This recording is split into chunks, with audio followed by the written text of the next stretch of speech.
AI campaign? Can I start that? Oh, Yeah. oh, the summary's on already. It's already going. It's already going. All of that benefits already. That's good. Yeah, exactly. But yeah, I'll go through it more detail, PJ and Danny, after this. But I'll start with a pitch. I'll then go through the price book, the SKUs, what we're selling, where we're looking to obviously sell more. And I think that's really where we can leverage you guys for awareness of our tech.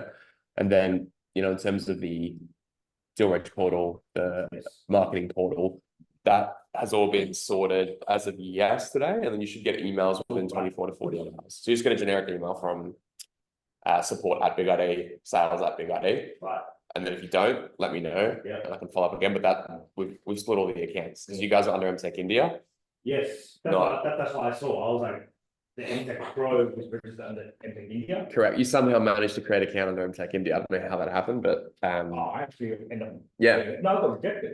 Oh, really? Yeah, it got rejected. Saying so now I want to make sure that it is split because for your QPRs to really see. Yeah. What, right?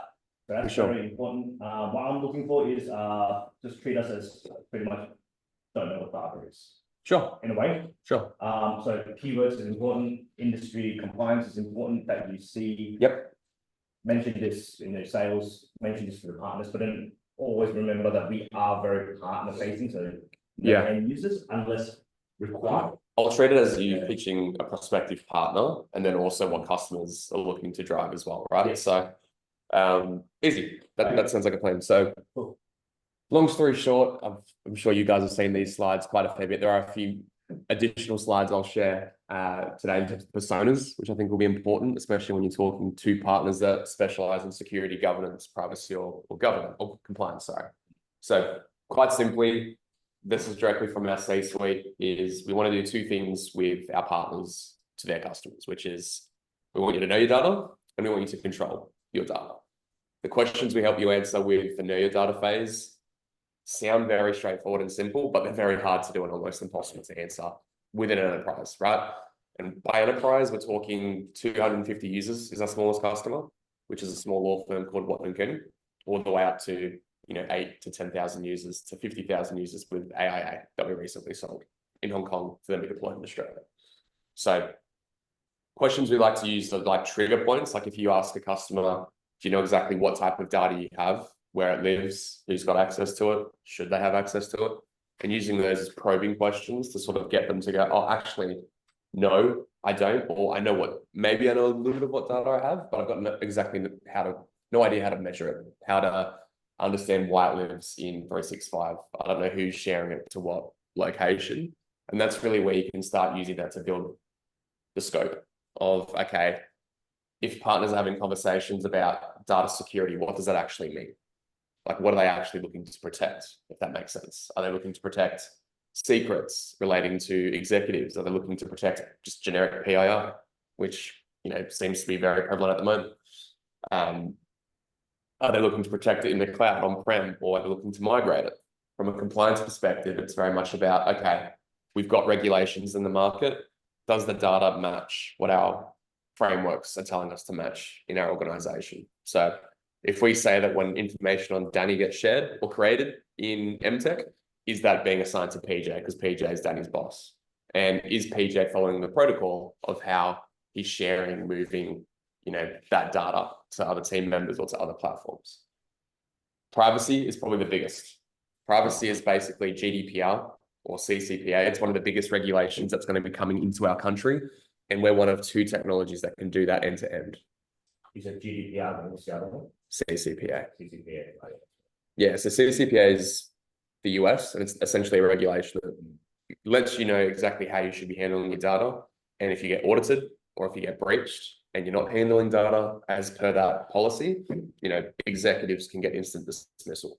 You can get fines of up to $50 million, or I think it's 4% of the gross annual carrying revenue of the business. I mean, if you look at Medibank, that was in excess of $500 million, right? So privacy is key. Security and governance are probably key. Compliance is like a tick box. So if you know your data, control it, and align it to privacy, security, and governance, you're going to remain compliant. So very, very straightforward and high level, and you'll have this embedded into your brains when you start having these conversations, because it's all about data. It always will be for the foreseeable future, and everything that's being adopted, like AI, quantum compute, new SaaS technologies, it's all built on data. Data's being ingested, data's being created, data's being moved. So how do you essentially turn that into a currency where you can understand the value of that data and use that to, drive capability? If you look at us at a glance, they're our customers we've signed in the past 12 months in Asia Pacific and Japan.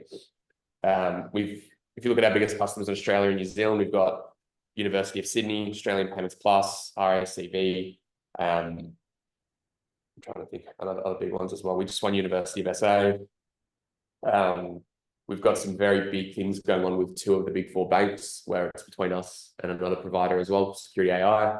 And we're doing active campaigns against Varonis as our other key competitors. But again, we're $100 million in just under 5 years. So that makes us the 3rd fastest growing company in the space at the moment globally. Wiz is number 1, Abnormal is number 2, we're number 3. The biggest opportunity with us though is we're in a market that doesn't necessarily or traditionally existed until about 2 years ago.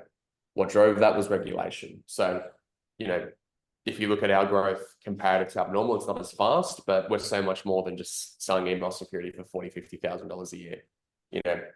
We've got access to over 300 platforms. We've got predictable growth.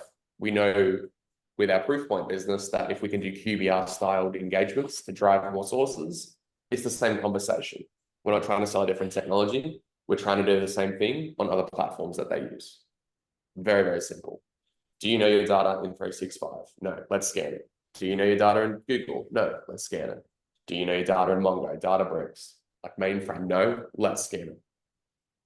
And once we've got a production license in place, the platform will tell you where data is coming from, and it'll also tell you where it's going. So let's use that to go, okay, we see data is coming from here, let's scan it.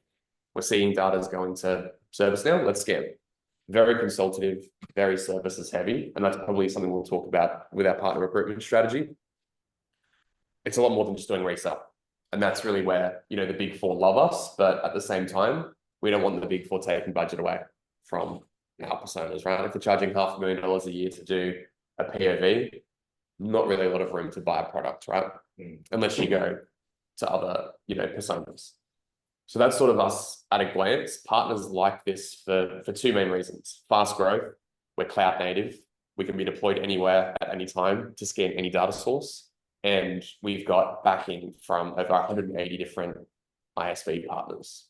So what that essentially means, if we scan ServiceNow, we get ServiceNow reps that work with the partner because they get paid for doing a deal on BigID. With MongoDB, same thing. They're an investor. They get paid for any deal we do at BigID. So it's not like ripping and replacing. It's, okay, if we know they use Snowflake, ServiceNow, AWS, we can get AWS, Snowflake, and ServiceNow reps that back us into the account, introduce us to their reps, and work with the partner to obviously drive that deal. So that's really where it's like a channel within a channel, now within a channel with MTech on board. So it's partner, MTech, ISVs, rep, which would be Hey more Tim. And that's really where we've been able to go, like they're not small accounts, right? So, Standard Chartered Bank's one of the biggest banks in the world. HSBC is one of the biggest banks in the world. Yeah. AIA is one of the biggest, or the biggest insurance provider in the world. Is HSBC now deployed on the global level? Yes. So my mate's startup is right now being categorized, monitored. Yep. And the opportunity there, right, is, again, that's a 6-figure deal at the moment. That'll be a 7-figure deal. And all that we're doing is we're showing you where the data's moving to and we're scanning it. That's it. It's not a hard conversation to have. Is the conversation right now for HSBC similar to the big 4 banks? Yes. Similar. Very similar. Okay. The trends are they've got all this data, they've got all these teams that a lot of people have realized that if they throw heaps of people at this problem, it makes it worse because there's more data associated to those people. People are obviously logging in, sharing shit, moving stuff, uploading it, downloading it without really having that monitored. Yeah. So authorized. Yeah, you've seen tools like Insider Threat in the past that have tried to do it. You've seen tools like DLP and CASB's trying to do it, but it's very much top down or enforcement down, but there's no real, there's no real context behind why they're making those decisions. So why are we deleting it? Why are we encrypting it? Why do we need to even have it in the first place? If you ask people that, especially teams and banks, they've got, well, I don't know, we've got too much of it. It's okay, well, use us to audit that for you. I find that in terms of in a realistic response, maybe Hayden and Tim have come across it yourself. Yeah. But then when you ask people, do you know where the data is? Where is it coming from? They go, yes. Show me. Yeah. Yeah. So Oh, we have a risk registry. So they will say this, oh, we've got a risk registry. Oh, are you able to share that? And they go, yeah, cool. Okay, yeah. And then they go, some of the tools that they tend to need to report, document, is kind of like a risk register, isn't it? exactly. 9 times out of 10 though, they'll be honest with you and they'll smile at you and they're like, fuck, I can't answer those questions. Yeah, they go, I can't answer it, or like, oh, can all these guys leave? And mate, I really do not know. Yeah. And that's at the stage, right? A majority of the organizations you'll start talking to with us, they're going to be heavily regulated, right? Which means they have to know. Yeah. Otherwise, it'd be like the equivalent of, you know, Eugene or Yong being like, oh, I don't know how Danny's data is being traded. He could get dismissed legally, depending on his, you know, restrictions in his country, which could be huge. You gotta have a chat with Yong about BigID. Yeah, exactly. Spoke with Eugene about it a few times, but anyway, this is what, you know, the fact we've been able to bring Marlon across from a company like Abnormal is huge, right? Because he's seen the value prop. You know, we've got people from Mimecast, people from Proofpoint, you know, really buying into this model. And it's sort of it's a new conversation to be had. Like if you ask your partners, at least in the conversations you guys have introduced me to, it's something that they've said is brand new, it's fresh, it's a new conversation started to have, but it's absolutely crucial that not a lot of partners are thinking about. Customers know it's a problem, but they need it to be brought to their attention. And the opportunity here is that it's so much more than just the CIO or the CISO. So we don't even have a Gartner report for what we do yet. That just goes to show you how new this model is. We created the DSPM model, if that makes sense. That's part of our core. We don't charge extra for it. And I think you would agree that a lot of the feedback we've been getting is similar to the feedback we've had with the partners. Like, this is the future. This is a conversation we need to have. You know, you can be deployed. We can have this conversation with a CISO, a CDAIO, which is a brand new role that we can essentially build budget for. We can talk to the legal team. We can talk to the governance team. We can talk to the COO, the CFO, and do very big cost versus risk-based analysis conversations. So this is the closest thing we see to a quadrant in our market, and we're like ridiculously top right. Like, it's not even close. So do you get much response from the CDO itself? That role exists? Massive. So he's the main clinical guy who's in charge of this only. Yeah. And that's the opportunity, right? If we do a campaign with each other, how many vendors, partners, distributors are smashing CISOs? Heaps. All the time. Heaps. Yeah. How many people are smashing CEOs? Only data related. Barely any, right? Barely any. So all these, and they've got the same, if not more budget. There's a lot of household names in there like SAP, Oracle, ServiceNow, and a range of other different tools, but they're just not getting the love. Like, we actually have CDOs being like, oh, this is actually really cool. I'm keen to like explore this. And you go, okay, what's your role? Oh, Chief Data Officer. Yeah. And I'm like, oh, okay, like, have you got any budget? Yeah, I've got like $9 million. It's like, what? Yeah. So the conversation is so much broader.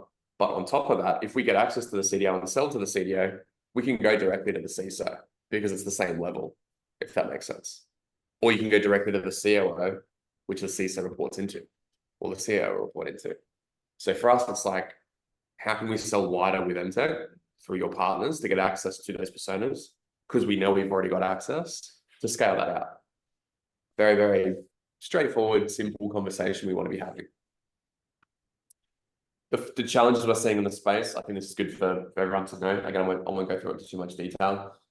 Regulations, so not just the Privacy Act, every single regulation that you see in Australia, like HIPAA, NIST, Central 8, APRA, PCI. I mean, I could go on for days about regulations. We can do regulation-specific campaigns with partners. If we know partners work with schools, what about student data? What about minors under the age of 18? How are they working with those ones as an example? Universities, financial firms. So being able to use MTech to align to those regulations is key. And data security, it is a massive topic, but there's so many players in this space that are trying to get access to the CIO and CISO. This is very much about, we know the risk, how do you measure it? It's easy to identify risk, it's easy to mitigate it and put all these tools and policies in place, but how do you know what the tools need to do? Like what's the context behind the data and the policies you're looking to enforce on? So big, it's competitive, but we obviously show a lot of value. That's where you've probably got a lot of experience as well with your partners that you're having security conversations. Third one is cloud acceleration. So this is quite simply moving data sources to the cloud, moving data to AI models, moving data from legacy systems to SaaS platforms. That is a massive, massive opportunity for you guys, because you're not even talking about governance, security, or any of the use cases. You're just helping them move data and saving cost. So we can help organize, like we did one the other day, we saved a customer $2 million because they would have had to assign 8 resources to move the data, and we cut their data bill in half when it was in AWS, which was another, I think it was $3.5 million. So for $700,000, you're saving $6.5 million. Like very short, sharp, easy conversations to have, and it's proven with our platform. AI, which is probably a lot of the conversations you're having, at least from what you've engaged me on, Danny, and Adam, but this is really about governing the data with AI models, training the AI models, removing bias from the AI models. And what's AI built on? Data. What are people prompting it with? Information, which ties back to data. We're the only tool that can audit that end to end. So it's an absolute conversation you can have, whether it's Microsoft, Google, Copilot, Gemini, or even just custom built AI models. We can audit and scan those tools for you. So again, this is what we're going to do to drive success with you guys. I've been spending some time on this as well, Danny, believe it or not. So I'll skip through this though, and I'll go to this slide, which is how we actually do an engagement, right? So we want to commit a significant amount of revenue. We want to commit 8% margin to you guys as a disty. And we essentially want to move all of our partners to be indirectly managed by you guys. And I just want to be solely working with you. So we've got MDF approved. My one's been very supportive of just making stuff happen. So if you've got ideas, I know, you've got a pretty big budget for us at the moment, Danny. It starts with Z and runs with Hero, but we've got a pretty big budget that we can use with partners to go to market. So if we can do a roundtable a quarter in the mature regions, so one in Tim's patch, one in Haytham's patch, I think that'd be ideal. And go through this. So this is basically, we want to get access to your data. The value prop with BigID is simple: 300 data sources and going. We're an open source platform. If we don't have a connector, we'll build a connector. So the sky is limitless with our platform. From there, we want to know your data. This is automated, it's quick, you can point us in any direction. Doesn't matter if it's on-prem cloud or in their cloud. We can be fully air-gapped in a defense environment, Danny, where if you have to be cleared to look at the data, we support those engagements. We're FedRAMP certified, which is one of 6 companies globally. But again, we will then provide you with essentially what that risk looks like in your organization. This is where we talk about the POV process. So we're scanning AWS because we know that's where all of our employee data is. We're scanning SAP because that's where all of our contracts are. We're scanning a legacy database because we're looking to align to a privacy act. We know there's so much information in there, it's not relevant to us. And then we take action on your data, which is, okay, once we know that, then we need to layer on capability. So we've got apps that range from those use cases we spoke about, security, governance, compliance, which is tailored to the customer. It's a la carte. We can build managed services now as well. So if you want to go to partners and go, hey, rather than going directly to the customer, let's do an essentials engagement, except it's not going to be $5 a month. It's going to be 100K, and they can split it across 30 customers, and they manage it with us rather than going directly to Haytham and Tim. So we can support that model very, very quickly and very, very easily. And again, the revenue stream will be consistent, it'll be predictable, and we can start driving these as much as we can. When is that model available? Last week. Last week, right. Keen to know specifics around it. Yeah. Price. Yeah. Licensing in terms of for you. Yep. For being scanned. Yep, for sure. I assume right now that MSP slash total model is that we buy in bulk first. Correct. All right. Not you guys, so we'll get the partner to commit to it. Right. Obviously, you would get the clip on it. Yeah. And then it's multi-tenant. Oh, it's multi-tenant. So they can split it across all their customers. Yeah. But the value prop there is they can run as many POVs as they want. And the reason why we want to do as many POVs is because if they charge 10 grand, they legally have to present it to the business owner, which could be a CISO, it could be a CDO, could be a privacy officer, it could be the CFO. So you're building yourself a pipeline without actually knowing it, because you've got these reports where you're like, hey, we found heaps of shit here. You haven't done anything about it, but legally you have to review it. And if it's concerning, you have to build budget. So it's a budget building or budget creation exercise without us even realizing it, which is amazing. So that's why POVs for us is so crucial with our success. This will be a very good angle for the market. Yes. There's a lot of partners in the security space, especially in the mid-size. A little bit just burnt out talking about the same old thing. Exactly. This opens new alleyways for more services. Exactly. Elevates it then to new areas instead of Yeah. talking about firewalls, switches. Exactly. Perimeter. Yeah, it's like, hey, if Yeah. you want to scan this email, we can find 8% more emails that could be malicious. It's like that's really cool. Because a lot of these MSP people services end users sole trader. Yep. But they're running the buildings. Yep. So That MSP model is perfect. Or we do assessments with all their customers and we can go, okay, well, we know that if we do a POV, we're going to win a large portion of those POVs. yeah. So if we can get partners to run campaigns and just stand them up, or we get them to commit, like the MSP model starts at about 100K. And they can split that across 10 customers. Let's say they charge 10K per POV. We don't have to sell anything, but we know that they're going to create budget for next year or for next quarter or for next calendar or fiscal year. Because they don't know what they don't know. And that's really what our platform will show them. Right. So. And lead to conversions. Correct. Potentially. Yeah, and our average deal size is 150K at the moment. Just not bad. Hey Zane, with the POVs, those reports that get produced, can they be white label them? Like, can they put, is it a BigID report or is it say a cyber pulse report? Is that easy? Yeah, great question, PJ. So it's fully customizable. Yeah. Good. You can take our logo out, you can put both of our logos in. Yeah, exactly. Just way better than Essentials.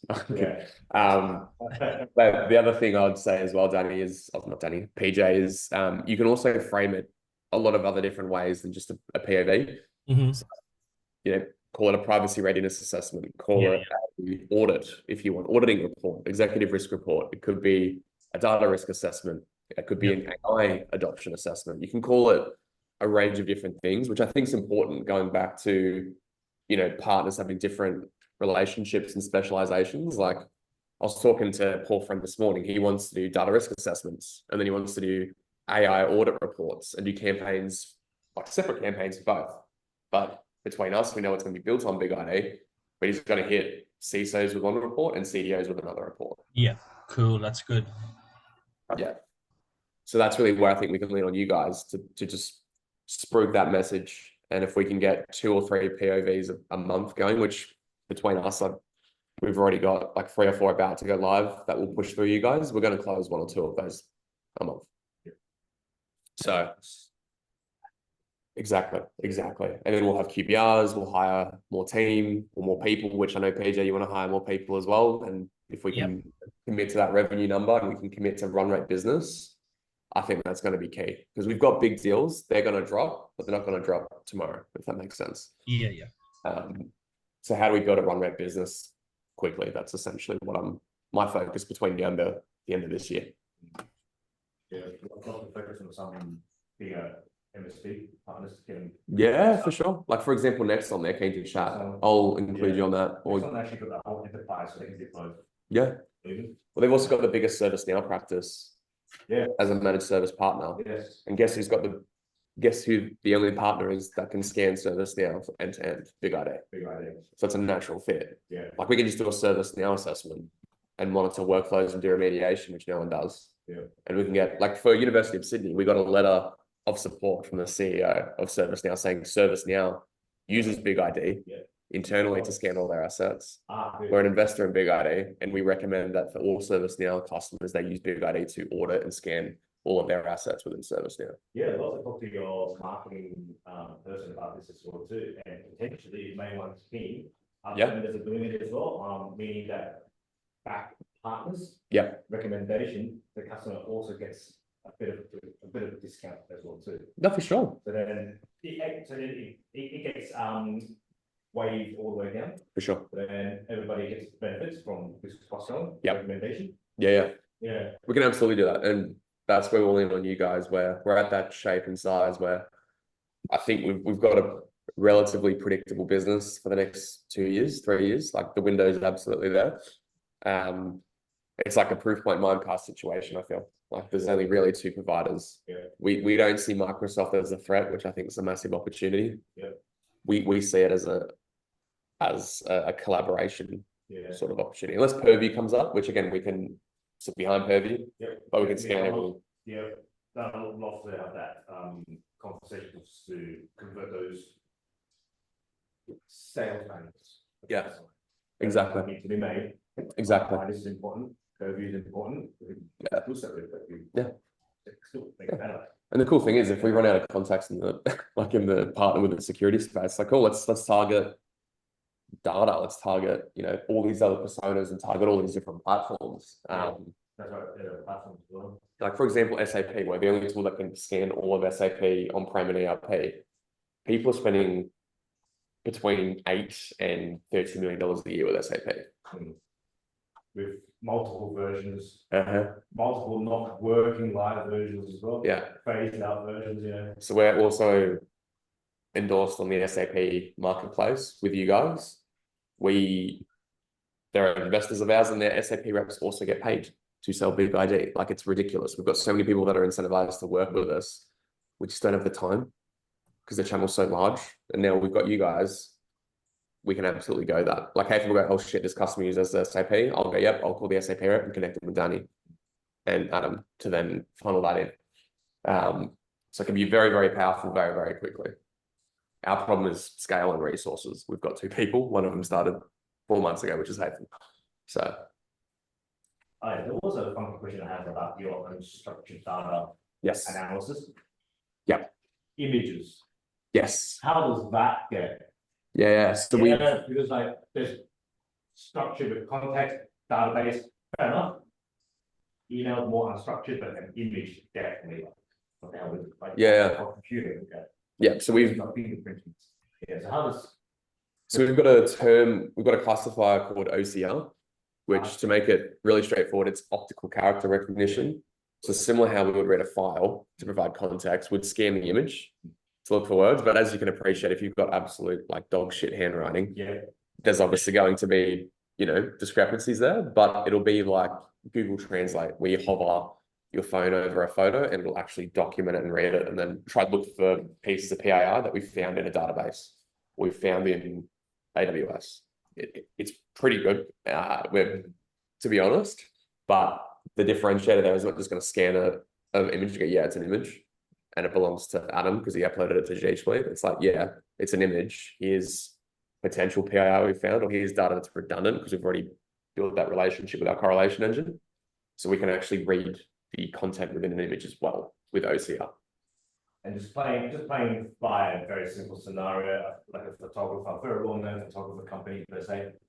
Heaps of images as well too. We can scan them. We can scan them and have the AI behind it to also classify.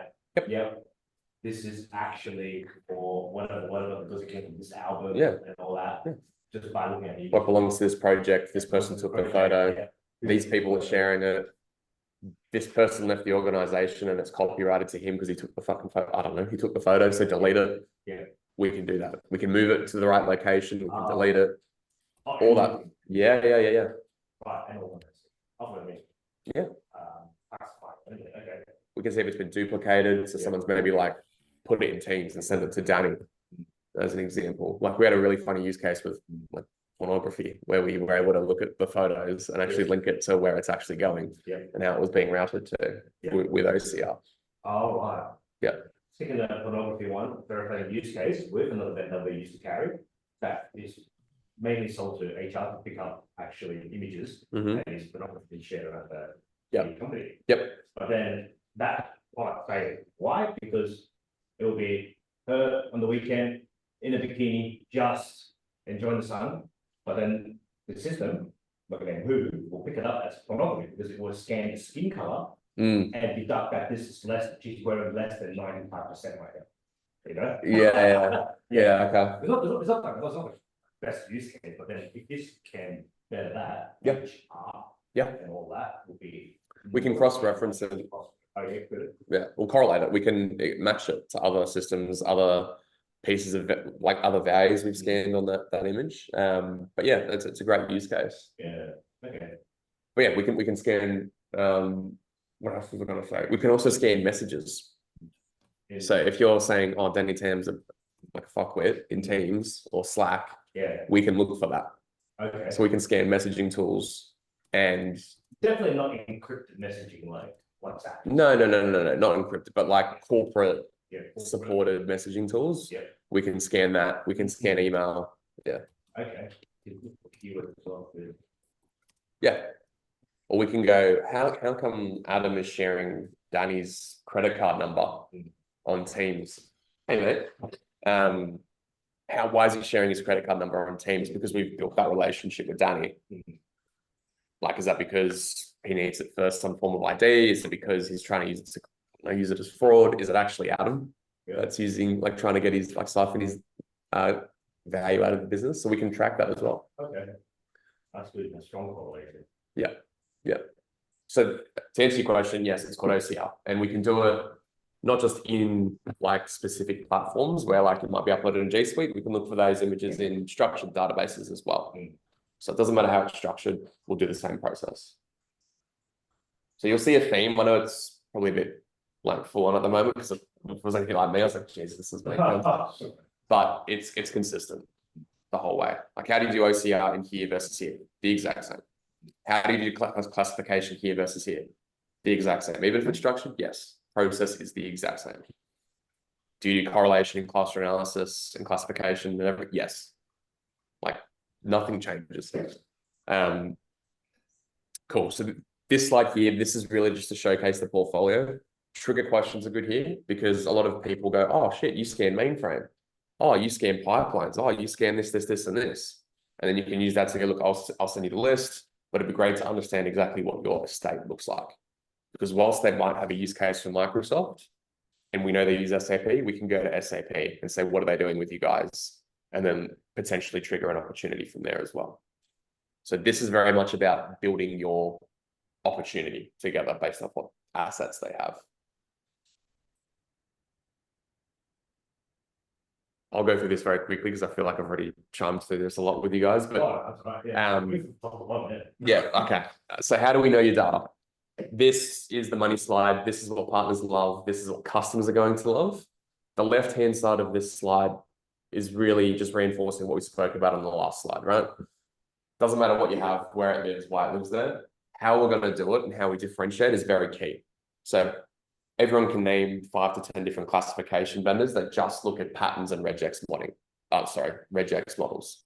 If I was to make that relevant to the email space, you've got a lot of tools that just look at inbound and outbound email and just do spam filtering, but they don't look at URLs, they don't look at attachments, they don't look at business email compromise or phishing links.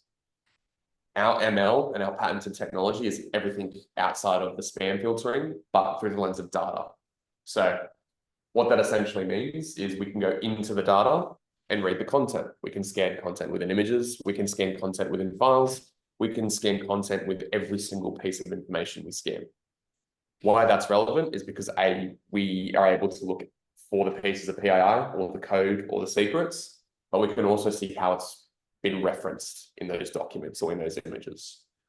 So there's 3 key ways that customers love us outside of just doing regex and classification models.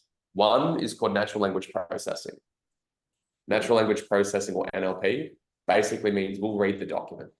go into the metadata, into the file or into the image, and will read everything in that document. That's called natural language processing. The next one is named entity recognition, which is called NER. What that essentially means for us is, okay, we then use what I use, the word of Sydney. What does that actually mean? So is it a person, a place, a bridge, a person's name, a pet's name? Could be a range of different things. When it comes to doing discovery in general, you need to understand what the context is behind the word Sydney and categorize that for you. The reason why Sydney is sensitive isn't because it's a word, it's because it's referencing a project, and we're a multi-billion-dollar organization where we've got all these projects in Sydney where there's sensitive information that needs to be kept within those projects.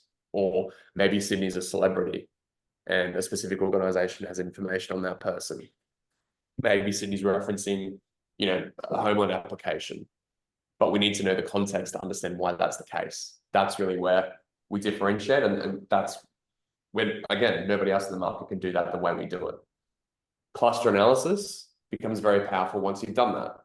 So we then go, okay, what data is relevant to the organization? What data do we know is valuable we need to keep? Delete the data we don't need, retain the data we do need, but actually build groups or clusters where we're grouping all that together. So all this data over here is shit we don't need. All this data over here, we absolutely need to focus on. That's cluster analysis. Biggest use cases there is migration, which we've spoken about. I'll talk about that a lot.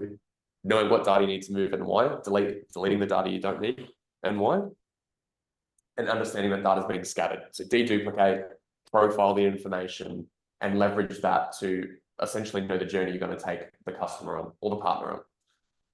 Correlation, that's the patented technology we have. That's the one that we spend all the money on. That's the one that differentiates us in the market. Nobody else can do correlation the way we do it, which is, yes, you've got a problem. Here's all your PII. Here's who it belongs to. We actually build relationships with that information. Once we've done that, we can then correlate data sources together. So Danny's information that lives here, here, here, and here, that also lives in Salesforce. That also lives in G Suite. Here's who's touching it. Here's why they're touching it. Does that align to the Privacy Act? Is that in accordance with our governance framework? Do we have the right policies in place to protect Danny's data? Are we able to alert on that? That's really where the conversation becomes very powerful. And that's really where those big personas we spoke about are really struggling to drive internally. So if there's one thing I'll talk about, correlation. Talk about correlation as much as you can, and talk about how we're not just looking at patterns and regexes, we're actually reading everything. Like a stalker, we're stalking everything within your organization. Like it's borderline, like we're like baby reindeer, that crazy chick who just wants to follow that guy everywhere. We're the baby reindeer of the organization, right? The last one is cataloging. So that's essentially the single source of truth for every piece of information we've scanned in your organization. So if we search Danny Tam, that's going to populate every single piece of information on Danny Tam. For data we've classified, grouped with cluster analysis, and linked with correlation. Where that becomes very powerful is you genuinely now know your data. That's what organizations see as nirvana. That's, you know, what people are spending millions and millions and millions of dollars on, or potentially hundreds of millions of dollars to get to that phase. I know exactly what's in my organization. I know exactly how that meets specific requirements. It's being scanned ongoing, and it's driven by AI to help me drive meaningful outcomes in the business. This is where we take action on the data. This is probably one of the biggest focus areas for partners we need to focus on, because we actually need to learn what the capability requirements look like for the customer. Because people go, yeah, we need to do privacy. Okay, what does privacy actually mean to you? Like, what does that privacy impact assessment look like? You know, oh, I want to protect my data. Okay, what do you mean by that? Do you want to ensure you know what data is leaving and why? Do you want to understand who's accessing the data? Do you want to remove access to people who've got access to data? Maybe you want to understand what would happen in the event of a breach. If someone gets access to stuff, what are they going to take? What does that mean to the business? Do you want to relabel Purview? Do you want to relabel existing classification tools? So this is very much about an a la carte option of predictable analysis on the data. So from a training perspective, this is probably where I'd focus the majority of your time, because the data conversation is easy. You just ask questions and they're going to say no, no, no, maybe, yes. And then you use that to qualify it. This is really how you execute on the opportunity. This is where QBRs are going to be key. This is where scale is going to be very important. And this is really where you're going to be able to get access to different stakeholders. So again, discovery is going to help you get to the table. This is going to help you go to multiple different tables, if that makes sense. So again, I won't go through too much detail on the apps because that might be another session, to be honest. And we can use that with real life opportunity examples. But again, this is what we're selling the most of in region. The partner apps is quite simple. We want to scan it, or we want to share our insights into it to optimize it.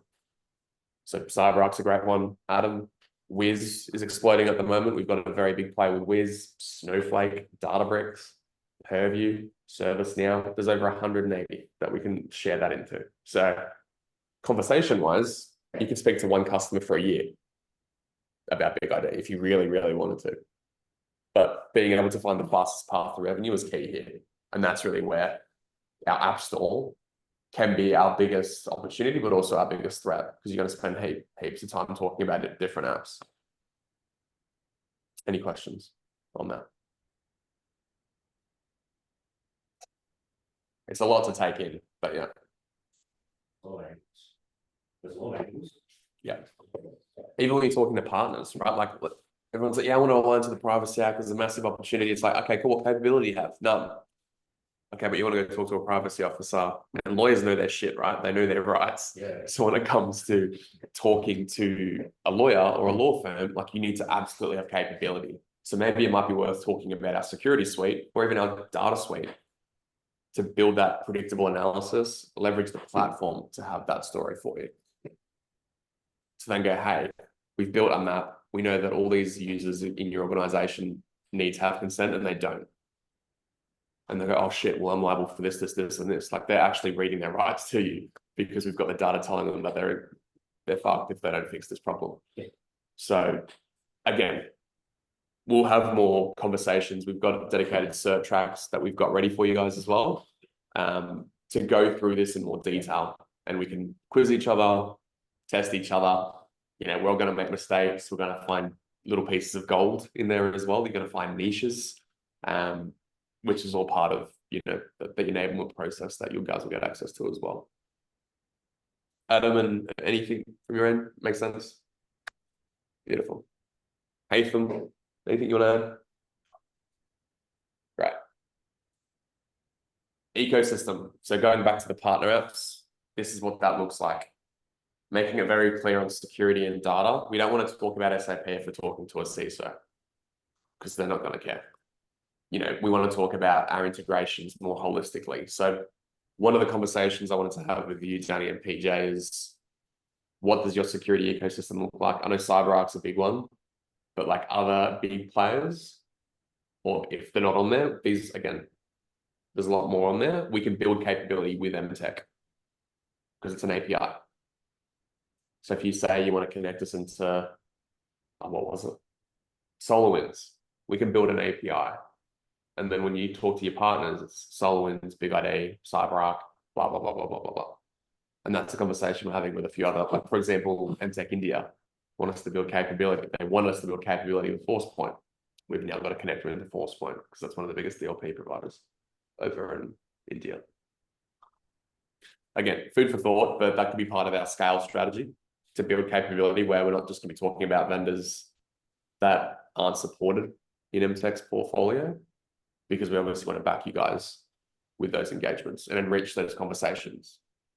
Because if, like, for example, CyberArk has 3 different disties, right?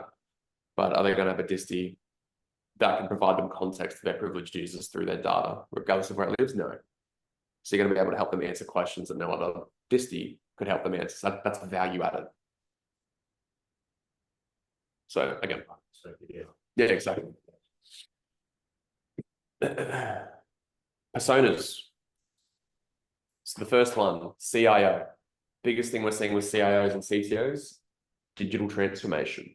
So migration of information A lot of organizations are using manual discovery.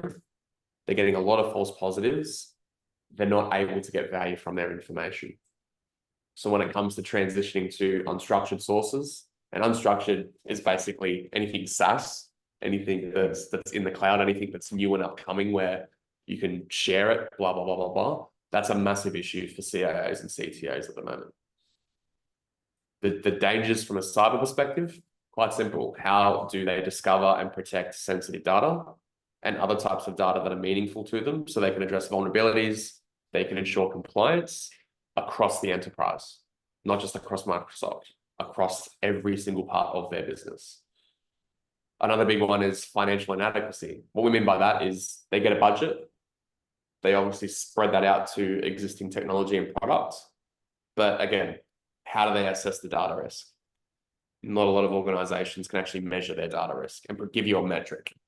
Like if this happened, this is what would happen to my company. If this person did this, this is what that would mean to the company. If this system goes down, what does that actually mean to my organization? We can answer all that for them straight away. Again, a lot of pain points with CIOs. They're overburdened, underfunded. So they have a shit ton of vendors and partners reaching out to them to talk about all these great things. They don't have the budget. So helping them create budget is something we can do. The goals, again, you're probably seeing this with partner conversations. They want to streamline process using AI. They don't know the risk associated with AI. They don't have AI models that are trained appropriately to their business. So why don't you use a tool that can do that, like BigID? Again, governance means a range of different things. Don't want to fall too much into that sort of like hellhole, but governance to us is basically ensuring the process of how they treat data. I mean, pretty straightforward. They're an information officer. They need to know what information they've got and how they obviously go through with aligning that to their product strategy. The questions, don't need to go through that in too much, but I'll share this with you guys as well. So just when you're talking to partners, if they say, oh, we can get BigID into the CIO, it's okay, well, here's maybe something you could consider in preparation for that meeting. So when Hathan or Tim go into that meeting, it's prepared. We know if those pain points are still relevant, or how do you prioritize those? And we can tailor that to their goals and ask questions around those goals as well. CISO. So CISO, again, why BigID? You'll find that the start of every why BigID starts with the know your data phase, because that's very important. Compliance and regulation, we're starting to see the data teams and the security teams merge together, which is very, very powerful, which means budgets merge. So leveraging that to go, okay, well, how do you manage governance? How do you manage access? How do you prepare for a breach? Let's assume a breach happens. What does that mean? Is your data up to date? Can you find data quickly and accurately? Do you have, facilities overseas? How do you handle data overseas? Does that align to other regulations and privacy acts? And are you protecting it in the same way? Another big one is contracting. A lot of organizations have contractors coming in and out, a lot of redundant data, a lot of insignificant information being held. So understanding how it's being shared, how you're keeping it, and why you're keeping it as well. So again, very, very straightforward, all relying back to data, all starting with discovery, and then linking that to the apps we spoke about as well. DPO, have you guys come across partners that speak to DPOs or not really? Not really. Okay. Not really. I'm smiling because that's a good thing. So DPOs are like, yeah, they don't get a lot of love. So that could be a great opportunity for us to build that up. The biggest thing they're thinking about is preparation for the Privacy Act. Right. So step one, know your data. That's the consistent theme here. Step two, how do they build a privacy, automation play that's by design and in reference to the Privacy Act or whatever Privacy Act is relevant to their organization, depending on what other countries they obviously work in or are deployed in. DSAR is the biggest thing that DPOs are focused on. So a DSAR, I don't know if you guys know what that is. That's a data subject access request. So I used to work at Proofpoint, and if I know Proofpoint still has data on me, legally, I can say, hey, Proofpoint, I want you to show me every single piece of information you still have on me, and I want you to delete it. because you shouldn't have anything on me. That's very hard to do. Yes. If you're a multinational enterprise organization, the process for that is once I do that DSAR, they have an SLA of around 48 hours to respond to that. And they would have to manually sift through millions and millions and millions of pieces of information to find everything they had on me, what I've touched, what I've created. Maybe it's projects I've worked on, and they have to legally build a report and show it to me and then delete it or show me how they've been treating my information. Where that becomes even more concerning is legally, if they have to keep it, they have to keep the most up-to-date data on you. So let's say I did work at Proofpoint. I lived in Cronulla at Proofpoint. I now live in Woolloomooloo. So legally, they would have to delete my old data because it's no longer referring to Zane, if that makes sense. That's very, very hard to do. An average DSAR takes 3 weeks to fulfill. Have you come across clashes where compliance or archiving data for retention for some simple email situation? Massive. That data should not be. Exactly. Clashes. Exactly. On these sort of requests. So this is where this becomes very powerful because we can scan email archives as well, and we can essentially go. So there's 2 parts to that. One is we'll show that straight away because we've scanned it. Yeah. So you, going back to the catalog, search Danny Tam, go bang, it'll populate everything in 3 to 5 minutes instead of 3 weeks for a legal person. Wow, 3 to 5 minutes, that's SLA. Yeah. Stand by it. Oh, that's not our SLA, that's just how long it takes. Yeah. Okay. I mean, I can put it, I mean, I'll talk to our legal team if you really want that. But that's the time to value we're talking about. So if you get 100 DSARs a month, which is on average what we've seen with like a middle enterprise, you're gonna have to hire at least 30 lawyers just to fulfill those requests. Right. And you're paying a lawyer what 150 to 200K a year on average. You times that by 30, or you use a platform for 100K, 150K. The system's also smart enough. If any of the data that's been deleted because the GSARs come in, if it's restored from a backup, the system is smart enough to notify you because that will be in breach of again the Privacy Act or something that should be as part of your risk policy that we set up the system. Yeah, that's correlation, right? So once we've understood that here are all the value points, like here are the values that identify Danny as Danny. If somehow that value manages to get back into the system, we automate deletion or we automate remediation, which means we can encrypt it, we can move it, we can take all the sensitive information out. So if someone were to do a DSAR, or if you were to get breached, they don't know it's actually referencing Danny because all of your PAI has been taken out. So it's at the expense of the business for holding your data and not at you because you no longer work there or you no longer bank with them or you no longer have a subscription to them. That's an example. Yeah. So again, DPOs love that sort of shit. Excuse the French. And that's where we spoke about retention and deletion. So retention in an archive, what are the types of data? So sure, PAI is personal identifiable information, but what's like prioritize the type of data within PAI? Like membership data, subscription data, patient information if you're at hospital. Could be information relating to your kids, could be information relating to an injury you've had. Being able to prioritize retention policies per those types is now also part of regulation now. So yeah, we found something sensitive, put a 7-year retention policy on it. It's like, no, it's a lot more granular than that now. And organizations don't really know how to do that. That used to be a CISO responsibility. They've now moved that to a DPO. Right. So I'm just going back very quickly. yeah. On the conversation we had with Craig, he had ran into a problem about how they need to go back into the tape backup. Literally find the data, remove it, but then there's one every month. I'm not sure you remember that conversation. Would this be a place to just do that, even on tape backup, like find Danny, he's had a tape, either retain the latest with the correlation, they can figure it out, or fries tape pop up. Absolutely.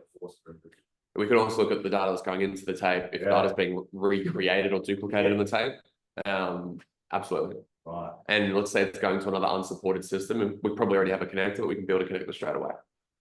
And customers love that shit. Yeah. Because it's like, okay, I can actually have this all in one platform, and that we will invest in building that capability. So it's breaking down the silos and just merging it together. Awesome. Compliance. Talking to compliance managers are boring as shit, to be honest, but they do have money and they are very risk adverse. So to summarize a question that you can ask, how do you measure risk? Very, very simple. Do you have any gaps in your data privacy, readiness program of work? Would you like to understand? Or if they built one, let us audit it for you. Again, the biggest thing they're looking at is cloud security, vendor management. A lot of organizations have too much product and they're looking to streamline that, whether it's consolidation with vendors, whether it's identifying a tool that could potentially automate a specific process. Compliance managers there are essentially there to conduct risk assessments for automating those tools. We can essentially make a compliance manager redundant. So we're like a virtual compliance manager as a service. We've got a tool within our core that's a virtual compliance manager as a service. Right. Yeah. Okay. CDO. This is our, let me just double check, is that my last one? Yes, it is. Cool. So CDO is about the quality of the data, the value of the information. When it comes to migrating data, does it follow our practice? Very, very big. The data strategy is about giving you a unified view of every single asset, every single app, every single piece of something that could be compelling in the organization, just monitoring that. So again, our platform is dedicated, it's measurable. We can show them, how they can adopt change because they're very resistant. They're used to just using what they have and that's good enough. But we've got compelling events to showcase why they need to, look at their data strategy and reevaluate what direction they need to take it into. The data security thing is crucial because you can go to a CDO and then get access to a CISO or a CIO without cold calling, without annoying them. So it's very, very easy in that regard. How we do it? Straightforward. Do a data-led engagement, do a POV, let the data do the talking. It's all well and good to talk. Let's just walk the walk, plug in. We can connect up to 5 data sources. We're going to go through the find, classify, correlate, and inventory that data, which we spoke about earlier. And then we're going to show you what those findings look like. 2 to 4 or 5 data sources. 2 to 5. 2 to 5, yeah. Between assets. Yeah, we can go up to 5. Okay. Yeah, and that's sampling the data. Again, it's reinforcing what we've spoken about, helping to build a business case or identify budget or create new budget and sort of show them what could happen and what would happen if they didn't do X, Y, and Z. Did you know?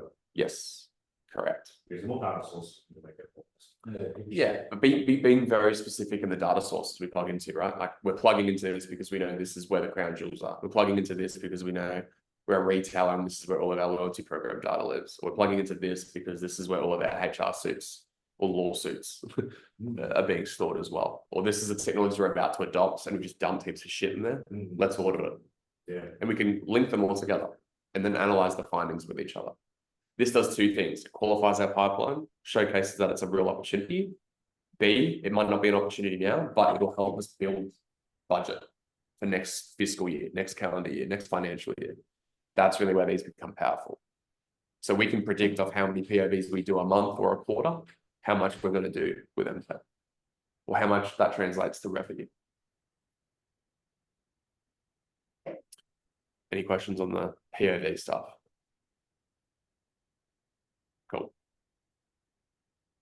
I'll skip through the services because we've gone through that. This is something we can build as a managed service with a multi-tenanted tiered model. It's also something we can build with the customer, where we can build out a services catalog for the partner to essentially go, here's a small, medium, large, and full managed service of what a BigID engagement would look like. This is where you can take a deal from 6 figures to 7 figures, essentially. And making sure the partner gets incentivized. You're going to get incentivized for every upsell, every engagement. It's consistent and you're getting incremental wins with quick fat time to value. Rather than just going, here's $1 million contract, we're going to roll it out in a year. Probably not going to happen. So phasing it is very important. So these are the services that BigID offers. No, these correct. So these are the services that we will train MTech's partners to go to their customers with. That's good. Yeah, so we do have it, like, don't get me wrong, we do have a services team, Yeah. and they do this. Yeah. Fucking expensive. We Yeah. charge 3,500 US a day. Yeah. Right? So we would rather train your team and they can charge 1,800 a day, as an example, or charge 2.5. Doesn't matter. It's the initial local sort of conversation. Yeah, exactly. Also, The power of the platform. So if we merge everything we just spoke about, and again, I don't want to throw too much at you, but this is what we would be doing in the form of a QBR, you know, talking about deliverables, talking about what visibility and protection actually means, and running through the apps. So we can build these per customer with partners to build out that sort of QBR approach. Where that works really well is that proof point. It's what Marwan's looking to drive. Once we win a deal and it's in production, we want to show them what the broader opportunity looks like with BigID, because it is predictable. When the Privacy Act enforces, if we do a $100,000 contract, it's going to be 200 or 180. We're going to see a close to double in terms of the revenue increase if we've got our core platform in there. So that's why the POVs are so important. That's why our run rate's going to be so important, because if we're already in there, they've got no choice, really. So that's where, you know, I'm going to put spiffs in place, like we'll do MTF, do whatever we need that is required to essentially get our platform out there. I don't think it's ever been more important than it has been until today. So the fact the Privacy Act keeps getting pushed out is because enterprises aren't ready. So, and the government's like, oh, fuck, well, we need to. Yeah. So this is going to absolutely blow up, to be honest. Well, this generally called it, I was looking them up, maybe I should, but this is generally called the Australian Privacy Act. Australian Privacy Act, yeah.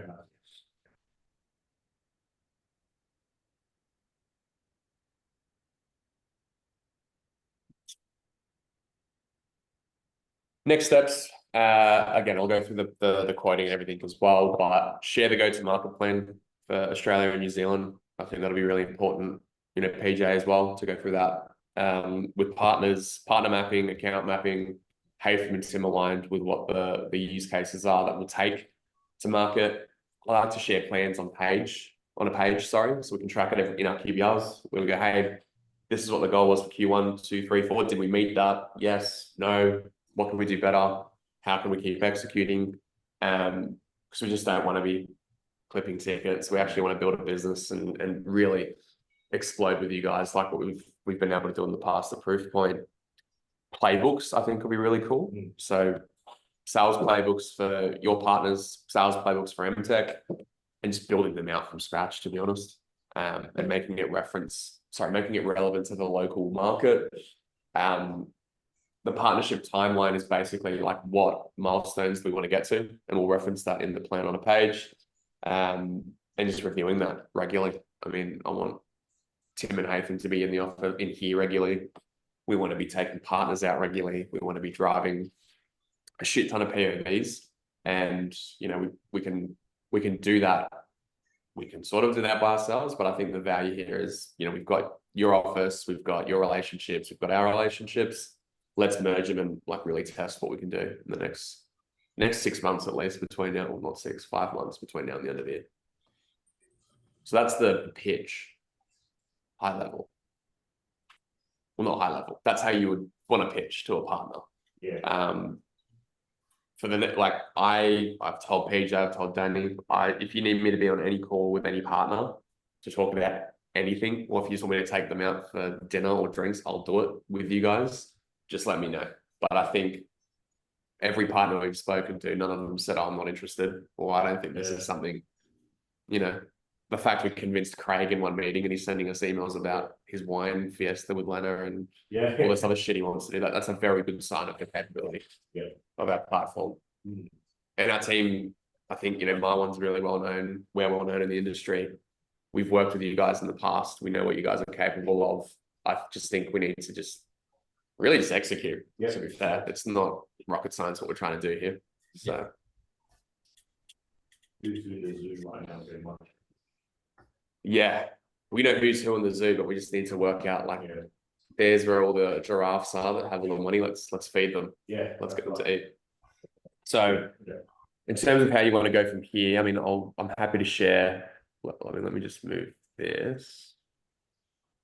Let's go to the pricing presentation. So we're very strict in terms of what we can and can't share with our pricing, mainly because it's custom scoped and our SVP doesn't want our price book to be in the market, which has its pros and cons. But again, we'll work on that as we scale out. So one thing I wanted to talk about is what we're looking to drive. So Haythman's can get incentivized for multi-year deals. I think that's pretty consistent with a lot of your. Is it consistent? Like, do you usually get recognized in the first year, right? So I know you do, but you get a multiplier with us. So if you do, what is it, Haytham? What's your multiplier if you do a multi-year deal? It's like 1.2x or something. Yeah. On first year. Correct. Yes, and then guaranteed for you to go in for upsell. Yeah, and he also gets a split that he's willing to split with you. No, I'm kidding. Yeah, exactly. That's an time. Have to put in a regular. Yeah, exactly. I don't give a fuck. Don't care what color it is. Same color as your chinos, mate. Yeah. Ideally, beige, dirty beige. Really beige. Cool. So again, lead with multi-year. There's a reason why, because we phase it out and we can use QBRs to scale, which again, it's all back to the pitch, right? Sell cloud. Cloud's faster. We can scan quicker. We don't have to worry about infrastructure going to shit in there. If you're talking to government, that's different. But if we're talking to corporate, public sector customers, They'll have to have a cloud. they'll have their own cloud, or we can sell our own cloud. So to your point, if you want to scan quicker, faster, and have more control, we recommend selling cloud. Managed services we can talk about later. Pricing overview. Yes. So core discovery for know your data, which is classification, correlation, cluster analysis, catalog. That's core. That's foundation, the discovery foundation. Correct, and cloud. Yeah. We've then got optional software add-ons. Yeah. Those optional software add-ons are our apps. API connectors, we're talking about? The apps. So remediation apps. So we recently used to sell connectors standalone. We've now merged that into our core platform. So all of our connectors will be part of or compromised of core because we've got that many connectors. It's just a fucking nightmare. Yeah. To go, oh, you want this connector or this connector, then you got to update the quote. And it just becomes very, very annoying. So we just merged that into our core. So again, services and education. That is if you want to use BigID services, right? Ideally, that would be completely offset by the partners. Yes. They build out their capability. The ones that we need MTech to focus on is just discovery and our apps. Straightforward. That's it. How we license is in two key areas. One is the amount of data sources. The other is on the total volume. So we like to push volume because it's agnostic to the tool and you just get a bunch of, like, for example, 50 terabytes. And then you can split that across as many platforms as you like. So what that essentially means is it provides scale, it's easy, and you don't have to lock it down to just Microsoft, if that makes sense. So we don't have any deal that we've done that's been sold on sources. It's all volume. It's all volume. We just stick to it. Correct. I mean, we can if they really want to, but like when we explain why we do volume, it's like, okay, no, that actually makes sense. Because let's say you do a migration, you're no longer using a legacy tool, but you paid for a data source. Whereas if you go, okay, well, you've scanned that volume, use it with a new platform, it's free. So that's sort of the logic behind there. The apps, so in terms of the cost, because everyone asks, how do you price the apps? It's 15% of whatever the data discovery foundation platform is, core, essentially. So if core is 100K, an app will be 15K. Straightforward. Oh, so it's 15 per app. Oh, 15%. No. So It's not off. yeah, so discovery could be All the licenses. Yeah, correct. So let's say this is 100K. If you want to layer on our remediation app, it's 15% of whatever that price is. So it's 15K. Yeah, per year as well. If you bundle more apps together, obviously that's going to be lower. we can discount it more. But if you just wanting to layer on 1 or 2 apps, it's just a flat fee of 15%. Each or? Each. Yeah. Yeah. So, I mean, a lot of customers will probably start with 2 to 3, to be honest. And then they'll start their volume at around 50 to 80 terabytes, which is around 80K, to be honest, which sort of adds up to around 130 to 140, or 120 to 130, and then you've got the cloud hosting fee, which will bring it to about 150. So, again, I'll share the different apps, the connectors, and like the breakdown, but Yeah, because this is the part that I would like to have those quick fire conversations with the partners, or they'll be like, hey, I've got this customer, what do you think? Yeah. I can go to you, I can, hey, tell me more about it. yeah, It's that qualified. For sure. I'm just trying to get my head around it. for sure. Yeah. So again, this is sort of like the RRP. I'll talk to the team to see if we can get this shared with you as well. But we can scan all the way from 50 terabytes all the way up to an exabyte. We've got customers scanning exabytes of data, which is ridiculous. But yeah, we've got 3 or 4 clients in the biggest tier. So it just goes to show you how much money people are paying. But again, it's very, very, very straightforward. So again, reason why volume is key, because you can layer on sources and the platform will tell you to do it. So you can just slowly go down the tiers, layer on apps. The more volume you have, the more expensive the apps will be, which means more predictable revenue for everyone. So if the volume goes from 100K year 1 to 200K year 2, the apps will go from 15K to 30K, which is all revenue to you and I, or hey from you and I. And just to look at just the basic build out right now, we're looking at the base of the data for you and then whatever software add-on. Yep. Right. That'd be just number 1. Yeah.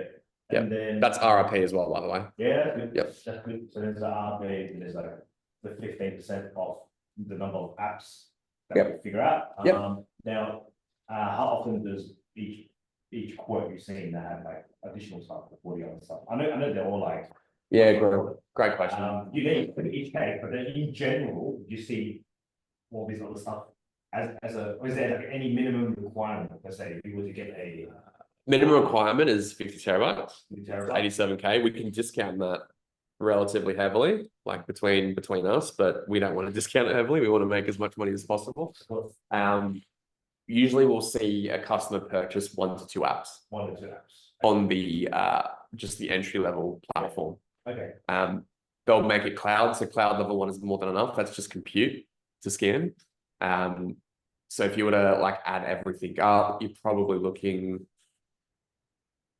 I mean, our smallest deal in region's about 50K, 48K US. That's our sell. Okay. So you can go low, and we can do relatively small deals, in our opinion. But yeah, that would usually compromise of discovery onto one of our apps. To be honest, we would push to do more discovery first and then layer on apps later. Because like if you're looking to remediate data, what's the point if you don't actually know it and you haven't scanned it yet? Yeah. Right. Yeah. And the first 6 to 12 months is you scanning the data to then apply control. 6 to 12 months. No, just an example. Just an example. Yeah. So yeah, but that's again pretty straightforward. The discounts are relatively straightforward as well. Cloud pricing, again, we discount that. It's with AWS, so we're basically just mirroring. Like we don't make any money off cloud hosting. It's just we need it to scan essentially. Again, I can share you a few examples of quotes as well. Yeah, these are all inclusive of the core piece. Correct. Yeah. Oh no, so the cloud hosting would, as you can see here, Yeah. the go faster option. Yeah. The cloud hosting would be included in the quote. If they want better SLAs. Correct. Or if they want to scan it faster, they can obviously upgrade their cloud compute. So we just essentially level 1, level 2, level 3. So if you want to double it, yeah. I see. Yeah. But level 1, mate, to be really honest, that's more than enough. Yeah. So every purchase will come with level 1. Correct. Or if that's if they want to do cloud, which we absolutely like want to be doing, if that makes sense. You have a Australian university. Yeah, great question. So we're Sydney, Melbourne, Brisbane via AWS. If they've got their own cloud, we can also deploy in their environment. So, or if they're on-prem, we can obviously be spun up in their infrastructure, but that's a fucking shit show to do that. Like as an example, we have one customer where they're spending more in infrastructure costs than the actual platform. Because they had to, right? Yeah, because of how big they are. Yeah, because they have them locked in. Exactly right. Which is good, so you got, at least you've got the option there, right? Yeah, exactly. So apps, again, 15%. Don't want to confuse you too much, but we basically categorize them into privacy, protection, and perspective. Perspective is governance, protection is security, privacy is privacy. We do have an early adopter program where if customers are looking to use an app that we've just released, or they're happy to debit with us, we can give them like half price. So we've also got a build program where if they want to layer on the apps and they want to essentially be an early adopter, which we have a lot of customers that want to do with AI, we can go, hey, we've built something, let's customize it to your environment and we'll give it to you for half price or essentially nothing. Okay. So that's a really cool part of our platform as well with the apps. Like, or even with a connector, right? So one of them was with a law firm. We built a connector to Scan iManage, which is what 80% of the law firms use for their case management system. So we gave it to a law firm to just test internally and help us build out the capability.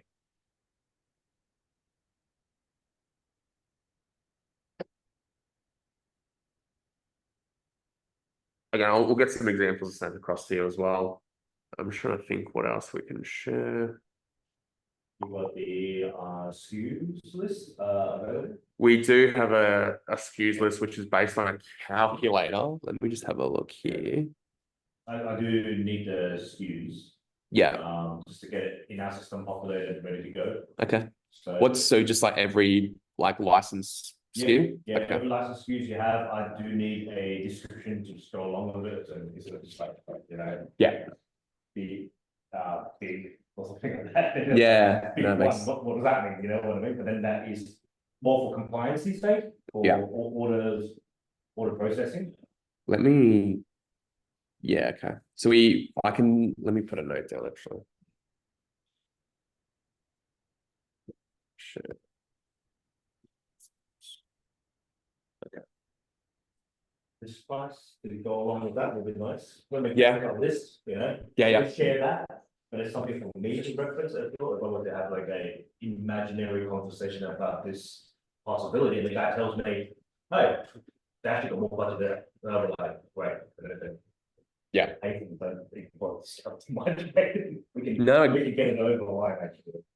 It makes sense. It makes sense. I mean, what I can show you as well is just like our services guides. Yes. Let me just bring this up for you. We go back to here. It's similar to the partners and technos to get into that game as well. So I actually recommend you should, to be honest.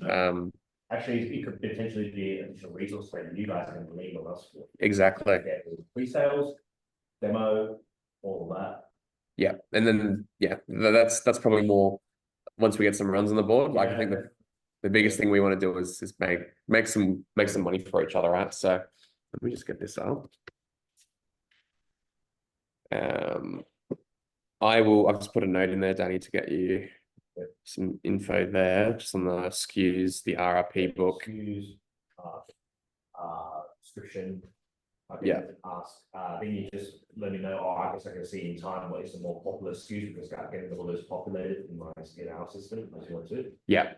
We follow a very strict compliancy on my end. Okay. So, just expect that when it comes down to quoting, can potentially be up to 24 hours, depending on. That's more than enough. Yeah. I mean, obviously, we're not going to expect you to do it ASAP, but so what we've got in our bundles is we've got quick start programs. I have bundles as well. We've got bundles as well, yeah, which I'll share that on. Yeah, exactly. And I'll just go through the deck, to be honest. So services offering is, again, we can only discount it by a max of 10% if it's BigID running it. But we would share these costs with partners. as well.